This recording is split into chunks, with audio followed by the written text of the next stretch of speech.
अस्सलाम वालेकुम। Programme night addition में हम आपको खुशामदीद कहते हैं। नाज़रीन, लॉकडाउन में नरमी और आवाम की जानिब से की जाने वाली बेहतियाती के असरात अब सामने आना शुरू हो गए हैं। गुज़श्ता 3 रोज़ से हर रोज़ तकरीबन 50 से ज़ायद अफराद जो हैं वो जान की बाजी हार रहे हैं। मुल्क भर में मजमूई केसेस की अगर हम बात करें तो इनकी तादाद 74,000 के करीब हो गई है, जबकि 1600 के करीब अफराद जो हैं अब वो जान की बाजी हार चुके हैं। बढ़ती हुई अमवात और केसेस में भी हुकूमत की जानिब से लॉकडाउन की मौजूदा सूरत हाल को ही बरकरार रखने का फ़ैसला किया गया है। आज वज़ीर-ए-आज़म की ज़ेर सदारत कौमी राब्ता कमेटी का इजलास हुआ, जिसमें अहम फैसले किए गए। कौमी राब्ता कमेटी इजलास में हफ्ते में 2 दिन मुकम्मल लॉकडाउन का फैसला किया गया। हफ्ते और इतवार को मुकम्मल लॉकडाउन रहेगा, तहम 5 दिन जो है वो कारोबार की इजाज़त होगी। कारोबारी मराकज़ शाम 7 बजे तक खुल सकेंगे, जबकि वजारत रेलवे जो है 40 ट्रेनें चला सकेगी। वज़ीर-ए-आज़म ने कौमी राब्ता कमेटी इजलास में होने वाले इन अहम फैसलों की मंजूरी दे दी है। इसके अलावा बैरून मुल्क फंसे पाकिस्तानियों को वापसी का अमल भी उनका तेज़ करने का फ़ैसला जो है ना वो किया गया और कहा है कि बिला ताख़ीर ओवरसीज़ पाकिस्तानियों की वापसी को यकीनी बनाया जाए। इजलास के बाद वज़ीर-ए-आज़म ने कौम को इन तमाम फैसलों पर एतमाद में भी लिया। वज़ीर-ए-आज़म ने कहा कि कोरोना कहीं नहीं जा रहा, अवाम को एहतियात करनी है, वरना नुकसान अवाम का ही होगा। अवाम से अपील है कि वो ये ना समझें कि लॉकडाउन ख़त्म हो गया है और पहले की तरह ज़िंदगी दोबारा से वैसे ही नॉर्मल हो गई है, वैसे लोग गुजारना शुरू कर दें। ऐसा नहीं है। SOPs पर अमल करें, वरना ज़्यादा मुतासरा इलाकों में कर्फ्यू लगाना पड़ेगा। वज़ीर-ए-आज़म इमरान खान ने यह भी कहा कि कम अज़ कम इस साल तो हमें वायरस के साथ ही गुजारना पड़ेगा, हमें अपना लाइफस्टाइल बिल्कुल वैसा ही उसके मुताबिक हमें करना पड़ेगा। लेकिन सवाल ये है कि हुकूमत ने SOPs के तहत लॉकडाउन में तो नरमी कर दी है, लेकिन SOPs पर अमल दरामद को यकीनी बनाने के लिए इसके लिए हुकूमत क्या इक़दाम कर रही है, ये एक बड़ा सवाल है। दूसरी तरफ सियासी मंजरनामे के ऊपर नवाज शरीफ की लंदन के एक होटल में चाय पीती एक तस्वीर वायरल हो गई और फिर इस तस्वीर ने एक नई बहस को जन्म दे दिया है और इस पर हुकूमत और नून लीग के रहनुमाओं में एक लफ्जी गोलाबारी शुरू हो चुकी है। वफाकी वजीर फवाद चौधरी ने इस तस्वीर पर तनकीद करते हुए कहा है कि यह तस्वीर हमारे निज़ाम इंसाफ, कानून, इंतज़ामी और अदालती निज़ाम का मुँह चढ़ा रही है। जबकि मरीम नवाज शरीफ ने कहा है कि मुखालिफिन ने नवाज शरीफ को मारने की पूरी कोशिश की है, मगर अल्लाह ने बचा लिया। मरीम नवाज शरीफ ने भी खामोशी तोड़ते हुए कहा कि जिस तरह नवाज शरीफ की एक झलक से उनके मुखालिफिन के आसान ख़ता हो जाते हैं, ये सबके सामने है। जबकि फवाद चौधरी ने भी अपनी ही हुकूमत की जानिब से नवाज शरीफ की सेहत से मुतालिक जो बनाए गए सरकारी मेडिकल बोर्ड्स, उनकी जो रिपोर्ट्स जिनको मद्देनज़र रखते हुए नवाज शरीफ को बाहर जाने की इजाज़त मिली, इन तमाम रिपोर्ट्स पर एक बार फिर से शकूक व शुबहात का इजहार किया है। हम सब जानते हैं कि वज़ीर-ए-आज़म के मौजूदा फोकल पर्सन बराए कोरोना डॉक्टर फैसल सुल्तान जो हैं, ये नवाज शरीफ की सेहत से मुतालिक वज़ीर-ए-आज़म को ब्रीफिंग दिया करते थे और वज़ीर सेहत पंजाब ये कहा करती थी कि एयरपोर्ट पर एयर एम्बुलेंस खड़ी है, नवाज शरीफ की सेहत ख़राब है, वो किसी भी वक्त बाहर जा सकते हैं। लेकिन अब फवाद चौधरी ने नवाज शरीफ के पाकिस्तान में होने वाले जो तिब्बी टेस्ट हुए उनकी इन्वेस्टिगेशन उनको करवाने का मुतालबा कर दिया कि इनको इस सारे मामले को इन्वेस्टिगेट किया जाए। फवाद चौधरी की जानिब से वज़ीर-ए-आज़म साहब को एक ख़त लिखा गया है, जिसमें ये कहा गया है कि खदशा है कि पाकिस्तान में अदालतों से रिलीफ लेने के लिए जाली टेस्ट रिपोर्ट्स तैयार की गई हैं। खत में यह भी उन्होंने कहा है कि नवाज शरीफ की बरतानिया में तस्वीर साफ ये बता रही हैं कि वो सेहतमंद हैं। नवाज शरीफ के पाकिस्तान में होने वाले टेस्ट रिपोर्ट्स के बारे में इनको इन्वेस्टिगेट करने की ज़रूरत है। वफाकी वजीर की जानिब से लिखे गए खत में मजीद ये भी कहा गया है कि इस बात का तयन होना चाहिए कि पाकिस्तान में किसी ने टेस्ट रिपोर्ट्स में हक़ाइक़ को मस किया है, हक़ाइक़ का मंजर आम पर आना ज़रूरी है। वज़ीर-ए-आज़म तहकीकात का हुक्म दें। सवाल ये है कि क्या हुकूमत के ही कुछ लोग ये चाहते थे कि नवाज शरीफ बाहर चले जाएं? अगर फवाद चौधरी साहब की इस बात को मान लिया जाए तो फिर क्या हुकूमत के ही कुछ लोग इसमें उन्हीं की मिली भगत से सब कुछ हुआ है? क्या इन तहकीकात में फिर सूबाई वज़ीर सेहत पंजाब डॉक्टर यास्मीन राशिद से भी ज़ाहिर है फिर उनसे भी इन्वेस्टिगेट होना चाहिए, क्योंकि उन्होंने ही नवाज शरीफ की तबीयत ख़राब होने के बारे में बड़ी बार तस्दीक भी की थी। क्या इन तहकीकात में मेडिकल बोर्ड्स के डॉक्टर्स को भी ज़ाहिर है फिर शामिल किया जाएगा, जिन्होंने ये मेडिकल रिपोर्ट्स तैयार की थी, जिनकी बुनियाद पर नवाज शरीफ साहब को बाहर जाने की इजाज़त मिली थी? फवाद चौधरी साहब के इस लेटर ने एक नई बहस को छेड़ दिया। बहरहाल हमें मानना पड़ेगा कि फवाद चौधरी साहब को पता है कि उन्होंने खबरों में कैसे रहना है, उन्हें इन रहने का जो है बड़ा एक गुर आता है। मेरे साथ फवाद चौधरी साहब मौजूद हैं। अस्सलाम वालेकुम, बहुत बहुत शुक्रिया फवाद चौधरी साहब आपका। फवाद, सबसे पहले तो ज़रा एक कोरोना के बारे में एक दो सवाल करना चाहती हूँ। एक तरफ तो वज़ीर-ए-आज़म ने आज फिर से फवाद, कोरोना के नुकसानात, इसके असरात और ख़तरात से हमें आगाह किया, बताया कि हल सिर्फ है वो है एहतियात है। जब तक वैक्सीन इसकी नहीं आ जाती हमें इसी के साथ गुजारा करना पड़ेगा, कम से कम 1 साल तो हमें अपना जो लाइफस्टाइल है इसके मुताबिक जो है ना ढालना पड़ेगा। लेकिन बड़ी हैरानगी हुई जब वज़ीर आज़म साहब ने फिर ये कहा कि दूसरी तरफ हम सयाहत का जो है ना शोबा खोलने की इजाज़त दे रहे हैं, क्योंकि बकौल उनके कि इन 3-4 महीनों में कुछ लोगों के रोज़गार का ज़रिया ही ये होता है सयाहत से जुड़ा हुआ। अब लोगों को समझ में नहीं आ रही, लोगों को खुलेआम घूमने फिरने की इजाज़त दे के हम ये कैसे एक्सपेक्ट कर सकते हैं कि SOPs पर अमल होगा, लोग एहतियात करेंगे। लग तो रहा है कि अनकॉन्शियसली या गैर एलानिया तौर पर हुकूमत हर्ड इम्यूनिटी की इजाज़त दे रही है, उस तरफ जा रही है हुकूमत। नहीं, तो पहले तो आपका पॉइंट ऑफ व्यू ये है कि लोगों को घरों में बंद कर देना चाहिए और किसी को बाहर निकलने की इजाजत नहीं देनी चाहिए, कारोबार वगैरह बंद कर देने चाहिए, ये आपका पॉइंट ऑफ व्यू? नहीं, कारोबार करने की बिल्कुल इजाजत दें, लेकिन फिर अगर आप खतरात के बारे में बता रहे हैं फिर ये ना कहें कि आप घूमने के लिए बाहर निकल जाएं। घूमने के लिए बाहर निकलेंगे, मरी के मॉल रोड पे किसको रोकेंगे जाने से आप? नहीं, तो आप चाह रही हैं कि मरी और ये पूरा नॉर्थ जहाँ पे लोग जाते हैं, जहाँ पे होटल्स हैं, जहाँ पे सारे लोगों का जरिया मुआशी है, उसको बंद कर दिया जाए गर्मियों में? नहीं, मैं बिल्कुल ये नहीं चाहती। फिर मैं ये चाहती हूँ कि लोगों को फिर खतरात से बताया जा रहा है कि क्या क्या खतरात बता रहे हैं आप लोगों को। मैं आपको बताता हूँ। हाँ, देखिए, आपको खुद भी नहीं पता आप क्या चाहती हैं और उसकी वजह क्या है। उसकी वजह यह है कि ये फैसला है ही नहीं कि ये 2+2 आप नहीं कर सकते, क्योंकि आपने ये जो एक प्रॉब्लम है, हमारी एक तरफ सेहत है, एक तरफ जो है वो इकोनॉमिक जिंदगी है, आपने दोनों को बैलेंस करके चलने की कोशिश करनी है। जो आज फॉर एग्जांपल प्राइम मिनिस्टर जो पहले दिन से पॉइंट ऑफ व्यू उनका वही अब भी पॉइंट ऑफ व्यू है, वो कहते हैं 100% आप एक्टिविटीज के ऊपर कर्फ्यू लगा के चीज़ों को, लोगों को ज़बरदस्ती अंदर रख करके मुल्क नहीं चला सकते और इसलिए आपको SOPs के साथ आपको अपनी चीजें खोलनी पड़ेंगी। ये रोजाना के फैसले हैं, 2+2 के फैसले नहीं है। रोजाना आपने देखना है कौन सा सेक्टर खोलना है, कौन सा सेक्टर बंद करना है। फॉर एग्जांपल अभी आपने तो बड़ी आसानी से कह दिया कि कुछ लोग सेहत से वाबस्ता है, कुछ लोग सेहत से नहीं है। पूरा गिलगित बल्तिस्तान सेहत से वाबस्ता है, पूरा जो हमारा नॉर्थ पाकिस्तान है वो सेहत से वाबस्ता है, मरी पूरा तहसील जो है वो सारी की सारी जो है वो इससे वाबस्ता है। लिहाजा लोगों की एक बहुत बड़ी तादाद की जिंदगी का दारोमदार टूरिज्म के ऊपर है, लिहाजा उसको SOPs के साथ खोलना इसलिए इम्पोर्टेंट है कि ये ना हो कि जिंदगी ही रुक जाए। और यही वो बैलेंस है जिसकी तलाश में आप सरगर्दा हैं, जिसकी तलाश में आप रोजाना बैठते हैं, NCOC बैठती है, एक्सपर्ट्स बैठते हैं, जिनको समझ है मामले की वो बैठते हैं और वो अपने डिसीजंस लेते हैं। और इसीलिए पाकिस्तान में आज तक की कोरोना की जो हैंडलिंग है। अच्छा फवाद, एक बात बताएं, ये कोरोना की वजह से आप सेशन में नहीं गए थे ना, मतलब कि जाहिर है आप में अवेयरनेस है, आप चाह रहे हैं कि सोशल डिस्टेंसिंग जो है वो उसको होना चाहिए।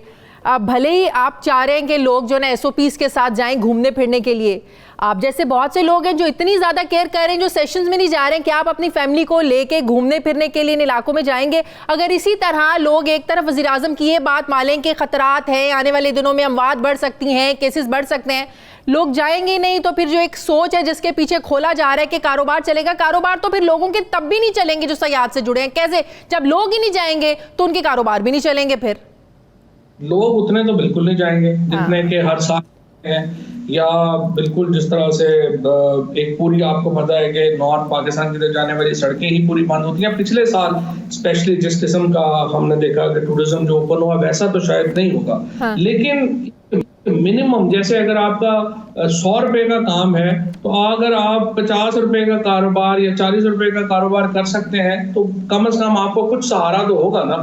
आप अपने बिजली के बिल तो दे सके, आप किराया तो जो है वो दे सके, कम से कम जो 4 वेटर हैं बेचारे उनके घरों का खर्चा तो चल सके। तो ये इस तरह से 2+2 में फिर आप इसे कहूँगा है नहीं कि आप पूरा मुकम्मल बंद कर दें, कर्फ्यू लगा दें और लोगों को कहें कि अगर आप घर से निकलेंगे तो हम आपको डंडे मारेंगे। ये नहीं हो सकता। ठीक है, बहुत शुक्रिया विफाकी वजीर बराए science and technology Fawad Chaudhry साहब मेरे साथ। नाज़रीन, मुझे प्रोग्राम में एक ब्रेक लेनी है, वापस आते हैं एक छोटे से वक्फे के बाद।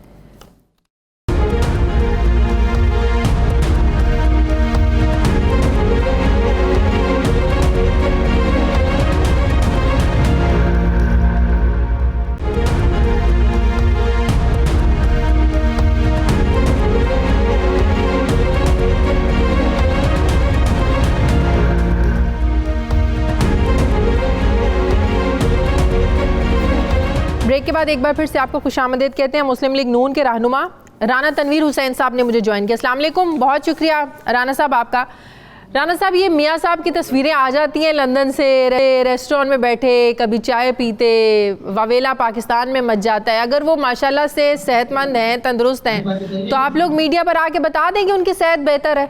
यहाँ पर तो एक अजीब सा वो बहस होना शुरू हो जाती है कि उनकी शायद मेडिकल रिपोर्ट्स नहीं थी, ठीक नहीं तैयार करवाई गई। अब जैसे कि फवाद चौधरी साहब ने ख़त लिख दिया है प्राइम मिनिस्टर साहब को कि इन्वेस्टिगेट करवाया जाए कि किसने रिपोर्ट्स तैयार की, अगर गलत हुआ तो सज़ा मिलनी चाहिए। तो आप लोग बता दें उनकी सेहत के बारे में। देखिए, मुझे बड़ा अफसोस होता है कि ये इस किस्म की बातें करके अपना मजाक उड़ाते हैं, तमस्खर उड़ाते हैं कि इतनी नलायक गवर्नमेंट, एक फेडरल गवर्नमेंट है, एक कैबिनेट थी, उसमें ये डिस्कस हुआ, इनके अपने एक्सपर्ट्स थे, प्रोविंशियल गवर्नमेंट इनकी है, हेल्थ डिपार्टमेंट पूरा उस पर लगा हुआ था, टॉप के जो डॉक्टर्स थे वो लगे हुए थे, कराची से आ रहे थे। इनका एक अपना सबसे कॉन्फिडेंट जो बंदा है वो Faisal, doctor Faisal chief executive है शौकत खानम का, उसने वेरीफाई किया, मजाक बनाया हुआ है अपना। अभी अगर वो उधर हैं तो उन्होंने उधर चेकअप कराते रहे। अब कोरोना का मसला है, वो प्रोसीजर उन्होंने रिकमेंड किया था, उनके हार्ट का प्रोसीजर, तो वो हार्ट का प्रोसीजर वो स्टेबल कर रहे थे, उनके प्लेटलेट्स, और जब स्टेबल वो मेंटेन उन्होंने किए तो उसके बाद ही उन्होंने टाइम फिक्स किया कि हफ्ते 10 दिन में करेंगे जब ये कोरोना शुरू हो गया। अब मुझे आप बताएं कि कोई खुदा न खास्ता उनको जो मल्टीपल इशू हैं हेल्थ के, वो ऐसे हैं कि वो चाय नहीं पी सकते, वो ऐसे हैं कि वो बाहर निकल नहीं सकते, वो ऐसे हैं कि वो किसी जगह 1 किलोमीटर पे जाके थोड़ी सी किसी जगह बैठ नहीं सकते। नहीं, ये लोग तो ये कहते हैं ना कि जब बीमार थे, जब पाकिस्तान में तो इतना वावेला मचाया हुआ था कि फटाफट जाने की बस उनको इजाज़त मिल जाए, ना मिली तो खुदा ना खास्ता सेहत को कुछ हो जाएगा, उनकी जान को ख़तरा है। तो कहते हैं वो तो बिल्कुल नॉर्मल है, बिल्कुल ठीक है, चल फिर सकते हैं, बाहर बैठ सकते हैं, उनके तो कोई मसला ही नहीं है। तासुर ये जा रहे हैं इन तस्वीरों से बकौल हुकूमत के। अभी आप मुझे ये बताएं कि उधर हाई कमीशन है जो इनको रिपोर्टें वो भेजते हैं, या हाई कमीशन इनका उधर है, हाई कमिश्नर बैठा हुआ है, सारे लोग, पूरी गवर्नमेंट ऑफ पाकिस्तान है, वो गवर्नमेंट टू गवर्नमेंट बात कर सकती है। ये वो डॉक्टर भी बेईमान है जो कहते हैं कि वहाँ के तो डॉक्टर्स की रिपोर्ट्स वो कह रहे हैं आप लोग शेयर ही नहीं कर रहे, वहाँ जो उनका इलाज हुआ है या चल रहा है कुछ शेयर ही नहीं किया आप लोगों ने। ये एक ऐसी गवर्नमेंट है जो स्वाय वावेला के या एक प्रोपेगेंडे के, वो पता नहीं कौन सा था, मुझे तो अब याद नहीं, कि वो उसने कहा कि इतना झूठ बोलो, इतना झूठ बोलो कि सच लगने लगे, एक सच लगना शुरू हो जाए तो सच लगना शुरू हो जाए। अब मुझे बताएं कि इनका 2 साल स्वाय झूठ के, मुझे आप सच बताएं। चलिए आप लोग सच बता दें, कह सके आप लोग सच बता दें कि नवाज शरीफ साहब की सेहत कैसी है। नवाज शरीफ साहब को मल्टीपल हेल्थ इश्यूज हैं, उनको प्रोस्टेट का मसला है, उनको किडनीज का मसला है, उनके ब्लड प्रेशर का मसला है, उनको शुगर का मसला है बेसाब, उनका जो प्लेटलेट्स थे वो तो मेंटेन कर रहे हैं वो डॉक्टर, उनके हार्ट के 2 या 3 दफ़ा प्रोसीजर हो चुके हैं मेजर, तो अभी भी हार्ट का उनको बहुत मसला है। तो ये सारी चीजें मतलब कि इमरजेंसी की तो कोई सिचुएशन नहीं है ना जैसे पाकिस्तान में थी, यहाँ पे तो बहुत ज्यादा तबीयत खराब थी ना। पाकिस्तान में जो सिचुएशन थी, उनके डॉक्टर कहते थे कि यहाँ से लेन को उधर ले जाएं क्योंकि हम नहीं कर सकते, हम ये अगर ना गए तो इनकी जान को खतरा है, इनके डॉक्टर कहते थे। देखिए ना, बात तो डॉक्टर्स की है, अगर वो इधर कर सकते ठीक तो कर लेते, हमने कहा था बाहर जाना है, वो तो मानते ही नहीं थे। बड़ी मुश्किल से पार्टी ने मनाया, फैमिली ने मनाया, उनकी वालदा ने मनाया, वरना मियाँ नवाज शरीफ साहब तो चाहते ही नहीं थे, अगर आपको याद हो। उन्होंने कहा मैंने नहीं जाना, लेकिन इनके पूरे बोर्ड 6-6, 7-7, 10-10, 15 इन्होंने डॉक्टर कर दिए एक एक करके। कोई मुझे बताएं कि सारी दुनिया बेईमान हो जाती है। डॉक्टर आज भी चीफ एग्जीक्यूटिव है वो सर्विसेज के, जो याद महमूद साहब हैं जो हेड थे बोर्ड के, आज भी यास्मीन राशिद साहब, इनको डिसमिस करें ना, सही पता चले कि इमरान खान जो है वो उसने हेल्थ मिनिस्टर अपनी को डिसमिस किया है इस बिना पे, उन्होंने सारे 5-6 इन्वेस्टिगेशन होएगी तो पता चलेगा ना, वो इन्वेस्टिगेशन यही तो मुतालिबा है। इन्वेस्टिगेशन जब वो कहते हैं, नहीं मेरी बात सुने, इन्वेस्टिगेशन तो वो 6 महीने हो गए, साल हो गया शायद ये बात कर रहा है कि इन्वेस्टिगेशन होगी, ये होगा वो होगा, स्वाय लोगों को एक प्रोपेगेंडा करने के मीडिया पे, और कुछ नहीं। कोई इन्वेस्टिगेशन क्यों नहीं कराई? ये जो बात कर रहे हैं आज फवाद चौधरी कर रहा है, या फवाद चौधरी तो हर कैबिनेट पे ये शोशा छोड़ देते हैं और इमरान खान ने कहा कि मैं इन्वेस्टिगेशन कराऊंगा तो करवाए ना, किसी के ऊपर एक्शन लिया इसने। शुगर का स्कैंडल हो, बीट का हो, इधर से उधर टोपी रख देते हैं, उधर टोपी उधर कर दी। ये सारे एक फ्राडिये इकट्ठे हो गए हैं और इनको इतना झूठ बोल रहे हैं, इतना जो करप्ट तरीन, मैं समझता हूँ इतनी करप्ट तरीन कैबिनेट इनके पास बैठी हुई है, कोई उन पे एक्शन है? राणा साहब, पार्लियामेंट का जो सेशन शुरू होने जा रहा है ये भी बड़ी इंपॉर्टेंट चीज़ है।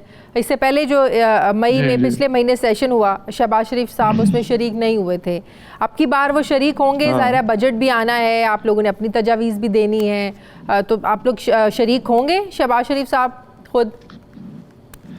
देखें, पिछली दफ़ा भी प्रोग्राम था, वो शरीक होना चाहते थे लेकिन उनको 2-3 दिन पहले उनको डॉक्टर्स ने मना किया। जो उनके डॉक्टर्स 5-6 हैं उन्होंने लिख के दिया कि प्लीज़ आप, क्योंकि इम्यूनिटी लेवल आपका ठीक नहीं है, आप भी कैंसर के मरीज़ हैं, उनको स्टमक का आपको याद होगा, वो बहुत सारी मेडिसिन ले रहे हैं, तो आप उधर ना एक्सपोज हों। और वही हुआ कि वहाँ जो हालात हुए हैं, जिस तरह SOPs वो ऑब्जर्व किए गए, वो आपके सामने है कि किसी ने मास्क नहीं पहना, किसी ने डिस्टेंस नहीं बनाया, वो मेंटेन नहीं किया। तो इस दफ़ा भी जो है वो आगे से पहले से भी ज़्यादा पार्लियामेंटेरियन पॉजिटिव नहीं कर रहे हैं। फिर तो आप लोग आज मानते हैं कि जो हुकूमत कह रही थी वर्चुअल सेशन होना चाहिए, तो फिर अब की बार भी आप लोग कह दें कि वर्चुअल सेशन होना चाहिए? फवाद चौधरी साहब तो अब भी कहते हैं कि वर्चुअल सेशन होना चाहिए। बज़िद तो ऑपोजिशन थी कि नहीं, फिजिकली वहाँ पे असम्बली में होना चाहिए, असम्बली हॉल में होना चाहिए। देखिए मैं एक गुजारिश करूँ, मैं आपसे इत्तेफाक कर रहा हूँ, मेरी जाती राय है कि वर्चुअल होना चाहिए। ऑनेस्टली मैं आपको बता रहा हूँ, बिल्कुल। लेकिन एक पार्टी का एक मौक़िफ़ होता है, वो पार्टी का मौक़िफ़ ही इम्प्लीमेंट करना होता है या लेके आगे चलना होता है या फाइनल होता है। लेकिन इसके बहुत सारे तरीके हैं, बहुत तरीके इस तरह हैं कि लंदन में वर्चुअल होते रहे, लेकिन अभी उन्होंने कहा जी फिजिकल करना है। तो उन्होंने एक तजवीज़ आई कि जो 50 के ऊपर जो लोग हैं वो उनको कहें कि जी वो घर से कर लें वर्चुअल, मतलब वो उस पर आ जाएं, वो वीडियो से आ जाएं या किसी तरीके से आ जाएं। जो 50 से, अगर 50 से ऊपर के बंदे को ये कर देंगे तो उधर जो प्रेजेंस होगी वो बहुत कम रहेगी, थिन होगी और वो अकोमोडेट हो जाएंगे। ये बहुत सारे तरीके, लेकिन अगर दिमाग हो तो सोचे ना। तो अभी भी पार्टी यही चाहती है कि फिजिकल हो। अभी कौन सी बात है, अभी भी कहते हैं, अगर गवर्नमेंट कहती है कि आप जो 50 से ऊपर है वो दफ्तरों में ना आए, ये कर रहे हैं ना, आपको पता होगा ये कर रहे हैं कि जो 50 से ऊपर है। हर अदारा कहता है जी जो 60 से ऊपर है या 50 से ऊपर है या 55 से है, एक खास हर अदारे का अपना है कि वो एग्जेम्प्टेड है आने से, वो घर से काम करें। अमेरिका में घर से काम करवाना शुरू कर दिया, वो कहता जी वर्क एट होम, और वो घर पे बैठ के काम कर रहे हैं, आपको पता है। तो ये कौन सी बात है, वो देख ले कौन सी के जिनकी उम्र ज्यादा है उनको कहें जी आप घर से बात कर लें, जो आपने स्पीच ही करनी है ना, एक लिस्ट मिल जाएगी, जिस दिन वो उसकी बारी आएगी वो स्पीच कर देगा। आपको पता है जिस तरह होता है, एक लिस्ट दी जाती है। तो ये तरीके हैं, लेकिन आप जिस तरह ये कर रहे हैं, आप मुझे बताएं कोई इनको ख्याल आई? इन्होंने तो सारा मुल्क डुबो दिया है, जिस तरह इन्होंने लॉकडाउन खत्म किया, जिस तरह बात है आज देखिए, जिस दिन से ये ईद के बाद जो अब फिर 5 दिन होगा कारोबार। आज प्राइम मिनिस्टर साहब ने कह दिया है 5 दिन कारोबार होगा, शाम 7 बजे तक कारोबार होगा। उससे क्या फर्क पड़ेगा? उससे क्या फर्क पड़ेगा? कारोबार नहीं पड़ेगा। नहीं, अच्छा सेहत खोल दी है, कुछ फर्क नहीं पड़ेगा। राणा साहब सेहत खोल दी है, आप जाएं घूमे फिरे लेकिन SOPs के साथ, मरी जाएं, गिलगित बल्तिस्तान जाएं, जहाँ मर्जी जाएं, लेकिन देखिए ना, हमने पहले दिन से कहा है कि स्ट्रिक्ट लॉकडाउन अगर पहले महीने ये कर लेते तो शायद आज हम पूरा खोल सकते थे, कारोबार खोल सकते थे, सब खोल सकते थे। लेकिन इन्होंने तो ना एंट्री पॉइंट जो थे पाकिस्तान में जितने भी थे, चाहे लैंड से थे, तफ्तान का था, एयरपोर्ट से, वो जिस तरह इन्होंने किया वो आपके सामने है। ठीक है, जिस तरह इन्होंने इसको हैंडल किया वो आपके सामने है। अब हम क्या करें, चीखें, टकरे मारें या क्या करें? इनको बहुत सारे हमने सजेशन दी, शहबाज साहब आए, उन्होंने रिकमेंडेशन दी, अपने तजर्बे से बताया कि ऐसा कर लें, कोई सुनने को तैयार ही नहीं है। लगे हुए हैं। बहुत शुक्रिया। लॉकडाउन है, नहीं है, बहुत शुक्रिया। मुस्लिम लीग नून के रहनुमा राना तनवीर हुसैन साहब मेरे साथ थे। नाज़रीन, मुझे प्रोग्राम में एक ब्रेक लेनी है, वापस आते हैं एक छोटे से वक्फे के बाद।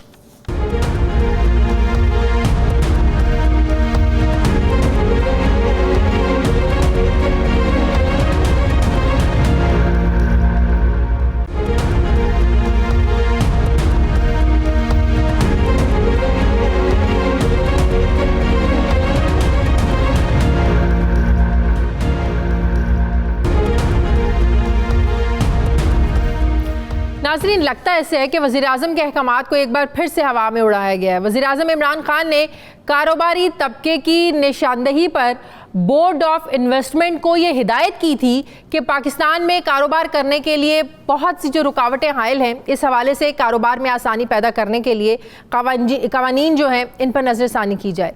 लेकिन इंकशाफ ये हुआ है कि पाकिस्तान में कारोबारी सरगर्मियों में हायल रुकावटें दूर करने के नाम पर कारोबारी कवानीन जो थे, उन कवानीन में करप्शन में मुलव्विस अफराद को सहूलियात फराहम कर दी गई हैं। ज़राए ये दावा कर रहे हैं कि मुतल्लिका इदारों ने कारोबार में आसानी पैदा करने के नाम पर कंपनीज एक्ट में ऑर्डिनेंस के जरिए 121 तरमीम करवा ली हैं, जिसमें करप्शन में सजा याफ्ता मुजरिम को भी सहूलियात फराहम कर दी गई हैं। दूसरी तरफ यह भी इंकशाफ हुआ है कि इन तरमीम के जरिए सरकारी कंपनियों में विफाकी हुकूमत की अक्सरियत में शेयर होल्डिंग होने के बावजूद चीफ एग्जीक्यूटिव ऑफिसर की तैनाती का इख्तियार भी ख़त्म कर दिया गया है। ज़रा ये दावा करते हैं कि वज़ीर-ए-आज़म ने इस इक़दाम को शफाफियत और एहतसाबी अमल के मुनाफी करार देते हुए अब इस पर नोटिस भी ले लिया है। वज़ीर-ए-आज़म को इब्तदाई तहकीकात के दौरान ये बताया गया है कि बोर्ड ऑफ इन्वेस्टमेंट ने तो सिर्फ 14 तरमीम की सिफारिश की थी, बाकी 107 तरमीम मौका परस्त अफसरान और नैब मुजरमान की कोशिशों के नतीजे में हुई हैं। वज़ीर-ए-आज़म इन मतनाज़े तरमीम को वापस लेने के लिए उन्होंने डायरेक्शंस दे दी हैं। सवाल ये पैदा होता है कि बिला इम्तियाज़ एहतसाब पर यकीन रखने वाली हुकूमत के इस दौर में जिन अफसरान ने कानून में ऐसी तरमीम करवाई हैं जो मुजरमान को फ़ायदा देंगी, जिन्होंने करप्शन की है उनको फ़ायदा मिलेगा, क्या उनके ख़िलाफ़ कोई कार्रवाई भी होगी? और वो कौन लोग हैं जो कि बार बार हुकूमत के लिए शर्मिंदगी का बायस बन रहे हैं? मैं बात करूँगी, मुझे ज्वाइन किया इस्लामाबाद के ब्यूरो चीफ सुहेल भट्टी ने। बहुत शुक्रिया सुहेल भट्टी आपका। सुहेल, सबसे पहले तो मुझे ये बताइएगा कि आखिर इतनी क्या इमरजेंसी हो गई थी कि 121 तरमीम रातों रात करना पड़ गई? कहा 17 तरमीम का गया था और 121 तरमीम, बस ज़रा चीदा अहम जो तरमीम है ज़रा मैं चाहती हूँ आप वो नाजरीन के साथ शेयर कर लें कि ऐसी कौन सी तरमीम थी जो इन लोगों के लिए बड़ी नागुज़ीर हो गई थी?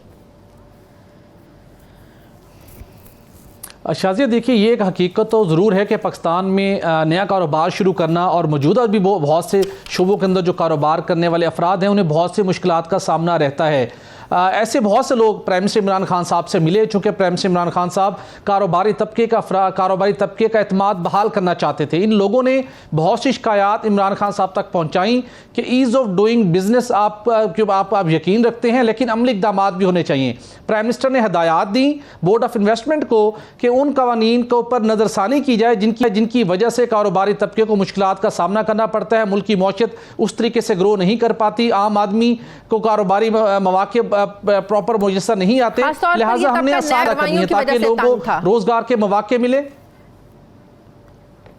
जी बिल्कुल, कुछ ये शिकायत भी थी, कुछ जेन्युइन भी इशूज़ थे जिनको एड्रेस करने की ज़रूरत थी। बहुत पुराने कवानीन हमारे, उनको रिव्यू करने की ज़रूरत थी, लेकिन कुछ मखसूस अनासर ने जो नैब से प्ली बारगेन कर किए हुए हैं, जो प्ली बारगेन का मतलब होता है कि आपने करप्शन करना, आपने करप्शन का जुर्म आपने तस्लीम कर लिया, अब आप नैब के मुजरिम हैं और वो किसी कंपनी के बोर्ड ऑफ डायरेक्टर्स में आप उनको अपॉइंट नहीं कर सकते। इन अफराद ने, जब प्राइम मिनिस्टर ने ये direction the, board of investment ने सिर्फ 14 जो तरमीम थी कंपनीज एक्ट के 2017 में तरमीम से मुतल्लिक 14 तरमीम की सिफारिश की, जबकि 121 तरमीम सदारती ऑर्डिनेंस के जरिए से करवा ली गई। और आप सुनकर हैरान होंगी कि SCCP जो कि वजारत खजाना के मातहत है, जो नाइट एडिशन को मसूल होने वाली दस्तावेज है, उसके मुताबिक मुशीर खजाना हफीज शेख साहब ने भी इन तरमीम की मुखालफत की है। उन्होंने इनको शफाफियत के असूलों के मुनाफी करार दिया है, लेकिन सदारती ऑर्डिनेंस के जरिए से 107 तरमीम इजाफी करवा ली गई, जिसका अगर हम पहली बात करें कंपनीज एक्ट के सेक्शन 172 की बात करें, जिस शख्स ने नैब से प्ली बारगेन की, आप उसको किसी भी कंपनी के बोर्ड ऑफ डायरेक्टर में ला सकते हैं, जबकि वो करप्शन का मुजरिम है। उसके बाद सेक्शन 186, 187 पब्लिक सेक्टर कंपनी में अगर वफाकी हुकूमत मेजोरिटी शेयर होल्डिंग रखती है, जिस तरह PSO है, सुई नॉर्दर्न है, सुई सदर्न है, वहां वफाकी हुकूमत के पास MD अपॉइंट करने का इख्तियार है। मखसूस लॉबी ने यह इख्तियार भी इस कानूनी तरमीम से वफाकी हुकूमत से वापस ले लिया कि आप मेजोरिटी शेयर होल्डिंग रखते हैं लेकिन आप CO अपॉइंट नहीं कर सकते। तो फिर कौन करेगा? फिर वो इख्तियार जब विफाक से लिया गया, ये भी बता दें, फिर वो तैनातियों का इख्तियार दिया किसको? वो फिर प्राइवेट सेक्टर को दे दिएगा, जो बोर्ड ऑफ डायरेक्टर्स के अंदर प्राइवेट शेयर होल्डर है उनकी मर्जी चलेगी। और इसी तरह सेक्शन 452 के अंदर तरमीम की गई कि गैर मुल्की कंपनी में अगर आप ऑफशोर कंपनी है या कोई भी आपकी बाहर कंपनी है, आप 10% से कम शेयर डिस्क्लोज कर दें तो आप कानूनी तौर के ऊपर आजाद हो जाएंगे। ये बड़ी हैरान कुन बात है। बुनियादी तौर के ऊपर प्राइम मिनिस्टर इमरान खान साहब की उन काविशों को धचका पहुंचा है जो वो ईज ऑफ डूइंग बिजनेस के हवाले से करना चाहते थे। नाइट एडिशन प्रोग्राम के अंदर हमने एक स्टोरी ब्रेक की थी कि किस तरीके के साथ एक ऐसा मामला जिसके नतीजे में कौमी खजाने को $50 मिलियन का नुकसान पहुंचा था, खिलाफ ज़ाब्ता तैनात होने वाले director general petroleum concession Imran Ahmad की वजह से प्राइम मिनिस्टर ने नोटिस लिया। जब प्राइम मिनिस्टर ने नोटिस लिया तो अचानक से पेट्रोलियम डिवीजन ने उनको ओहदे से हटा दिया था। लेकिन प्राइम मिनिस्टर को फिर मिसलीड कैसे किया गया कि डायरेक्टर जो DG petroleum concession Imran Ahmad हट गए, खिलाफ ज़ाब्ता तैनात थे, अब वो डायरेक्टर एक्सप्लोरेशन है। अभी भी वो स्विस सदर्न के बोर्ड ऑफ डायरेक्टर में तैनात हैं डीजीपीसी के ओहदे के ऊपर, जबकि डीजीपीसी सारा नजीब साहिबा आ चुकी हैं जो बड़े कॉम्पिटेंट ऑफिसर तस्वर की जाती हैं। उन्हें स्विस सदर्न के बोर्ड में होना चाहिए था ताकि वो वहां पर बहुत सी बेहतरी ला सकती थी, लेकिन प्राइम मिनिस्टर के नोटिस के ऊपर उन्हें हटा दिया गया। ये एक एग्जाम्पल है, ये एक एग्जाम्पल है कि ईज ऑफ डूइंग बिजनेस के हवाले से मखसूस अनासिर अपने खिलाफ कानून इकदाम के जरिए से रुकावटें डाल रहे हैं। और मामला यहां तक है कि प्राइम मिनिस्टर ऑफ पाकिस्तान को एक मरतबा फिर,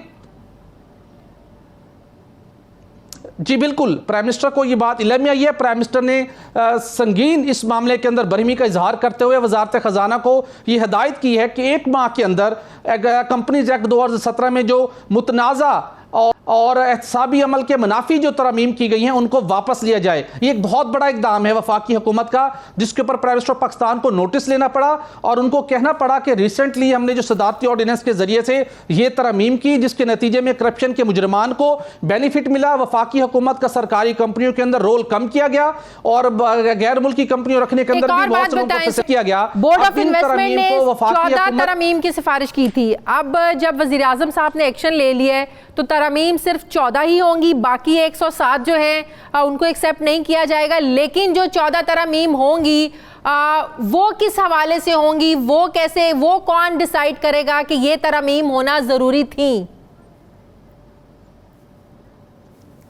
शायद बड़ा रेलेवेंट आपका सवाल है, इसकी डेवलपमेंट भी हो चुकी है इस मामले के ऊपर। मुशीर खजाना हफीज शेख साहब जिनके अंडर काम करती है SCCP, वहाँ पर बड़े लेवल के ऊपर ये तरमीम आई, लेकिन उसकी बेशतर तरमीम की जो मुतनाज़ा तरमीम है शेख साहब ने भी मुखालफत कर दी। लेकिन शेख साहब ने वज़ीर आज़म को ये भी कहा है कि जिन एक्सपर्ट्स ने इन तरमीम को ड्राफ्ट किया उनके पास एक अपनी लॉजिक है, इनमें से बेशतर तरमीम बहुत फ़ायदेमंद हैं, तो लिहाजा जिन्होंने इन तरमीम को ड्राफ्ट किया मैं तो आपको ब्रीफ नहीं कर सकता, उनको बुलाया जाए आला सतही इजलास में, उनसे सुना जाए कि उन्होंने 14 के अलावा दीगर तरमीम क्यों की। तो कुछ तरमीम कहा यह जा रहा है कि 14 के अलावा भी बेहतर हो सकती हैं, लेकिन प्राइम मिनिस्टर को कहा गया कि हम आपको ब्रीफिंग देंगे और उसके बाद फैसला होगा। लेकिन यह फैसला हो चुका है प्राइम मिनिस्टर के हुक्म पर कि जो मुतनाज़ा तरमीम है, नैब प्ली बारगेन का मुजरिम, उसके बाद पब्लिक सेक्टर कंपनी में वफाकी हुकूमत का किरदार कम करना और गैर मुल्की कंपनियों के कम से कम शेयर करके लीगल उनको हैसियत दिलवा देना, ये कानून वापस लिया जाएगा हर सूरत प्राइम मिनिस्टर इमरान खान साहब के नोटिस पर। ठीक है, शुक्रिया। सुहेल भट्टी मेरे साथ थे। नाज़िम, मुझे प्रोग्राम में एक ब्रेक लेनी है, वापस आते हैं एक छोटे से वक्फे के बाद।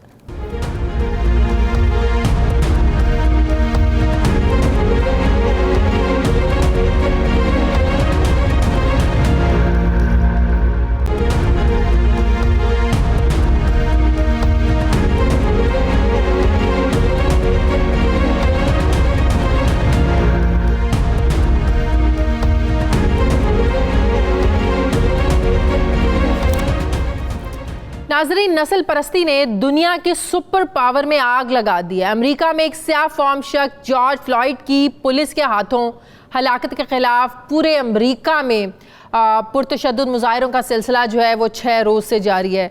बड़ी तादाद में लोग सड़कों पर निकले हैं। पुलिस मुजाहिरीन को रोकने के लिए ताकत का भी बेदरगी इस्तेमाल कर रही है।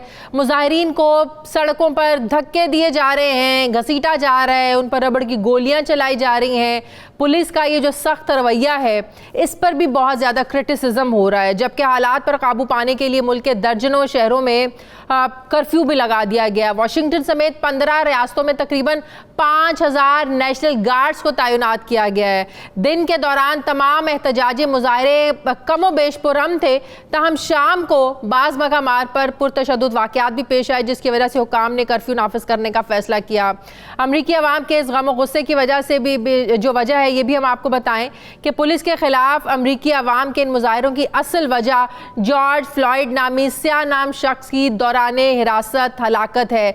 46 साल जॉर्ज फ्लॉयड को रियासत मिनेसोटा के शहर मिनियापोलिस में 4 सफ़ेद फॉर्म पुलिस वालों ने उसको पकड़ा। उससे मुतालिक सोशल मीडिया के ज़रिए जो मंजर-ए-आम पर वीडियो आई है उसमें देखा जा सकता है कि वो सड़क पर शख्स पड़ा है, पेट के बल पड़ा हुआ है और एक पुलिस एहलकार अपने घुटने से उसकी गर्दन को पूरी ताकत से दबा रहा है। इस वीडियो में भी वाज़े तौर पर ये देखा जा सकता है कि उस शख्स के हाथ जो हैं पीछे बंधे हुए हैं और वो पुलिस से इल्तिजा कर रहा है, प्लीज़ मुझे सांस लेने में परेशानी हो रही है, मुझे जान से ना मारना, आई कांट ब्रीथ, ये कह रहा था वो बार बार पुलिस से। लेकिन पुलिस की कार्रवाई के चंद ही मिनट्स के अंदर जॉर्ज का वहीं सड़क पर ही दम निकल जाता है। मिनियापोलिस में अब भी हालात बहुत ज़्यादा कशीदा बताए जा रहे हैं। जिस पुलिस अफसर के घुटने के नीचे दबकर जॉर्ज की हलाकत हुई थी उसके खिलाफ कत्ल का मुकदमा भी दर्ज कर लिया गया है। लेकिन मुजाहिरीन का ये मुतालबा है कि वाक़े के वक्त वहाँ मौजूद जो दीगर और 3 पुलिस एहलकार भी थे उनको भी सज़ा मिलनी चाहिए। जबकि अब लंदन और जर्मनी में भी इन मुजाहिरीन के हक़ में जो है ना वो एहतजाज शुरू हो गया है। लेकिन अमरीकी सदर डोनाल्ड ट्रंप ने इन मुजाहिरों का इल्ज़ाम एंटिफा पर लगाया और इसको दहशतगर्द तंजीम करार देने का ऐलान जो है ना वो किया है। और इस ग्रुप ने पुरअमन एहतजाजी मुजाहिरों को कहा जा रहा है कि हाईजैक कर लिया। दूसरी तरफ डेमोक्रेटिक सदारती उम्मीदवार जो बाइडन ने नस्ल परस्ती के खिलाफ मुजाहिरे के तमाम जो मकाम है उनका दौरा किया और डेलावेयर के इलाके विल्मिंगटन पहुंचे जहां गुज़श्ता रात उन्होंने एहतजाज भी किया गया था। मुतासरीन स्याह फाम ख़ानदान से गुफ्तगू करते हुए जो बाइडन ने कहा कि अगर मैं सदर बना तो आपकी बात इसी तरह सुनूंगा जिस तरह आज सुन रहा हूँ। सवाल ये है कि ये नस्ली बदअमनी सदर ट्रंप को सियासी तौर पर कितना नुकसान पहुंचाएगी। ये साल वहाँ पर इलेक्शंस का साल है। अमरीकी सदारती इंतखाबात पर इस सारे वाक़े के क्या असरात मुरतब हो सकते हैं, मैं बात करूंगी। मुझे ज्वाइन किया है वाशिंगटन से हमारे नुमाइंदे खुर्रम शहजाद हैं और साबिक सफ़ीर ज़मीर अकरम साहब ने भी मुझे ज्वाइन किया। वे दोनों आप मेहमानों को अस्सलाम वालेकुम और बहुत शुक्रिया। सबसे पहले तो खुर्रम आपसे मैं ओवरऑल सारा हालात जानना चाहूँगी। कहा जा रहा है कि इस वक्त 33 रियासतों तक ये जो है एहतजाज का जो सिलसिला है फैल गया है। आप इस वक्त वाशिंगटन में हैं। वाशिंगटन में भी कहा जा रहा है कि कल इतवार के रोज़ बहुत ज़्यादा मुजाहरे हुए, एहतजाज हुए। ज़रा आप बता सकते हैं कि इस वक्त हालात क्या हैं वहाँ पर अमरीका में? जी बिल्कुल। इस वक्त जहाँ पे वाशिंगटन में मैं मौजूद हूँ, यहाँ पे नेशनल गार्ड जिन्हें पाकिस्तान में रेंजर्स कहा जाता है वो तैनात हो चुकी है। इसके अलावा कर्फ्यू भी रात 8 बजे से सुबह 5 बजे तक कर्फ्यू भी यहाँ पे नाफिज है। वर्जीनिया जो इसकी मज़ाफ़ाती रियासत है वहाँ पे स्टेट ऑफ इमरजेंसी नाफिज कर दी गई है। मैरीलैंड के अंदर भी इसी तरह से रात को 8 बजे से सुबह 5 बजे तक कर्फ्यू नाफिज कर दी गई है। इसके अलावा जो रियासतें हैं जहाँ पे इस वक्त कहा जाता है डेमोक्रेट कंट्रोल कर रहे हैं, उन सारी रियासतों में इस वक्त इमरजेंसी नाफिज की गई है। वहाँ पे रेंजर्स जो नेशनल गार्ड यहाँ पे कहा जाता है उनको तैनात कर दिया गया है। तोड़ फोड़ का सिलसिला जारी है। हुकूमत की तरफ से यहाँ पे जो फेडरल जो हुकूमत है, प्रेसिडेंट ट्रंप है, उनकी तरफ से जो लैंग्वेज इस्तेमाल की गई सारे एहतजाज के दौरान, उसने इसके अंदर फ्यूल का काम किया। उनका ये कहना, सदर ट्रंप का जब ये मुजाहरे शुरू हुए थे तो सदर ट्रंप ने कहा अगर लूटिंग हुई तो शूटिंग भी होगी, जिसके नतीजे में यहाँ पे ये जो मुख्तलिफ तंजीमें, ह्यूमन राइट्स की जो तंजीमें हैं, उन्होंने इस चीज को लेते हुए पूरे अमेरिका के अंदर ये एहतजाज जो है वो ट्रांसफर होता गया। सही। ज़मीर अकरम साहब, जॉर्ज फ्लॉयड की मौत पर अमेरिका में इस वक्त हम देख रहे हैं काले और गोरे की एक सियासत जो है ना वो शुरू हो चुकी है और फिर हम सब ये भी जानते हैं कि 4-5 महीनों के बाद वहाँ पर इंतखाबात जो है ना वो होने वाले हैं। अब तो कोरोना की वजह से ज़ाहिर है एक जो इंतखाबी माहौल बनता है वो तो नहीं बना, लेकिन बहरहाल इंतखाबात तो होने हैं। आपको लगता है कि ये इस तहरीक का ये जो अब एक बार फिर से शुरू हो चुकी है काले गोरे की और ये जो रेसिज्म का एक सिलसिला शुरू हो गया दोबारा से, ये बुरे असरात छोड़ेगा, इसके गहरे असरात पड़ेंगे डोनाल्ड ट्रंप की सियासत पर, नुकसान भी बर्दाश्त करना पड़ सकता है ट्रंप को?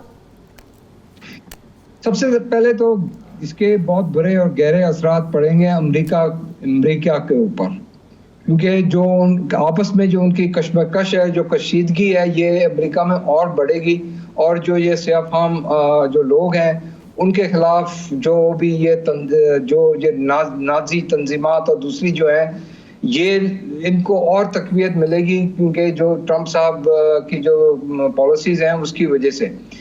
जहां तक ट्रंप खुद का ताल्लुक है, उसका जो पावर बेस है, उसका जो सपोर्ट बेस है, वो यही है मिडिल अमेरिका, रेडनेक्स और ये जो सफ़ेद फार्म लोग जिनसे इसने वोट लेके प्रेसिडेंट बना है।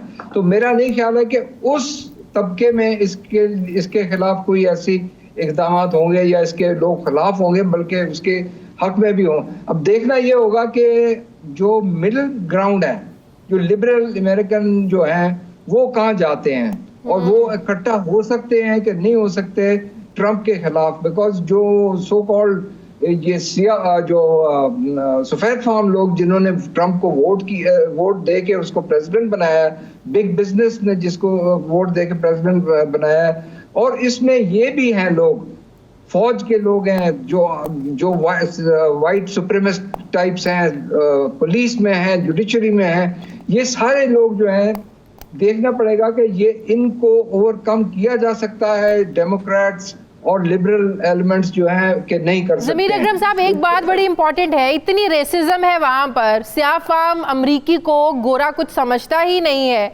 तो बराक ओबामा जो अमरीकी तारीख का पहला स्याह फार्म अमरीकी सदर बना, उसको अमरीका ने कबूल कैसे कर लिया?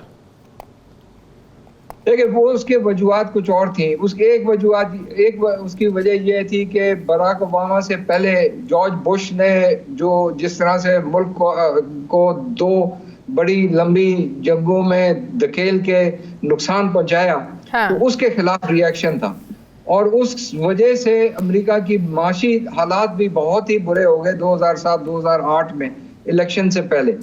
और बराक ओबामा ने अपने आप को ऐसे प्रेजेंट किया अपने आप को कि वो सिया फार्म और सफेद फार्म लोग दोनों के लिए का प्रेसिडेंट बन सकता है। लेकिन आप उसकी भी एडमिनिस्ट्रेशन देख लें, उसके दौरान भी सिया फार्म लोगों के खिलाफ जो जुल्म तशद्दुद हुआ वो भी चलता रहा, और बराक ओबामा ने उसको वो रोक नहीं सका, हालांकि वो खुद एक सिया फार्म प्रेसिडेंट था। तो ये एक बड़ी deep rooted, deep seated animosity आप कह लें अमेरिकन सोसाइटी में है, जो सदियों से चलती आ रही है, और अभी तक इस 21वीं सदी में भी ये अमेरिका इस चीज का इससे नहीं बाहर निकला अभी तक। बिल्कुल सही, बहुत शुक्रिया। ज़मीर अकरम के साथ थे, खुर्रम शहजाद वाशिंगटन से, आप दोनों का बहुत शुक्रिया।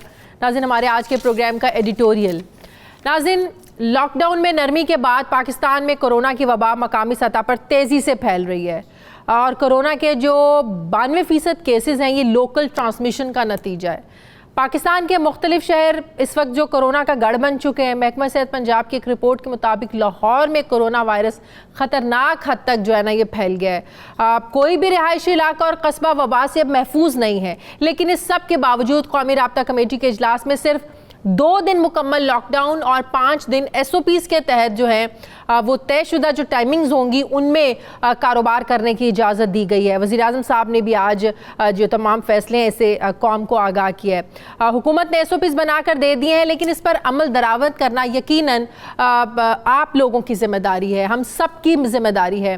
वज़ीर-ए-आज़म इमरान खान ने आज फिर से ये वाज़े किया है कि ये जो साल है ये कोरोना के साथ ही हम सबको गुजारना पड़ेगा। मतलब ये हुआ कि अपना जो लाइफस्टाइल है, हमारा जो जीने का तरीका है, वो हमें ऐसे रखना पड़ेगा कि गैर ज़रूरी तौर पर हमें बाहर नहीं निकलना है। बहुत ज़रूरी है, जो अगर ज़ाहिर है कारोबारी जो लोग हैं वो एक मखसूस औकात के तहत बाहर निकलेंगे, और अगर आप लोगों ने घरों से बाहर कुछ लेने जाना है तो SOPs के तहत बाहर निकलिए, अपने जो मुँह है उनको ढांप कर निकलिए। अब जिम्मेदारी यकीनन आप आवाम के कंधों पर है, वो कैसे आप लोग अपने रहन सहन और तर्ज ज़िंदगी को इन एहतियाती तदाबीर के तहत डालते हैं। ये सब चीज़ इसी पर सब डिपेंड करता है कि केसेस बढ़ते हैं या कम होते हैं, क्योंकि लॉकडाउन करने का नुकसान भी आवाम को ही होगा, और अगर बेहतियाती की गई तो यकीनन इसका नुकसान भी हम सबको होगा, पूरी आवाम को होगा। इसलिए अब ये आपकी ज़िम्मेदारी है कि एहतियात से ज़िंदगी के मामूल जो है चलाइए। हुकूमत की जानिब से बनाए जाने वाले जो SOPs हैं उन पर अमल दरामद कीजिए,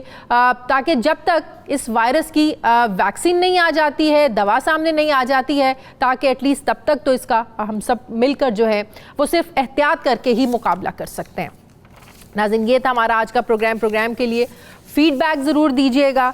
मुझे इजाज़त दीजिए, मेरी आपसे मुलाकात होगी कल। अपना ख्याल रखिएगा। अल्लाह हाफ़िज़।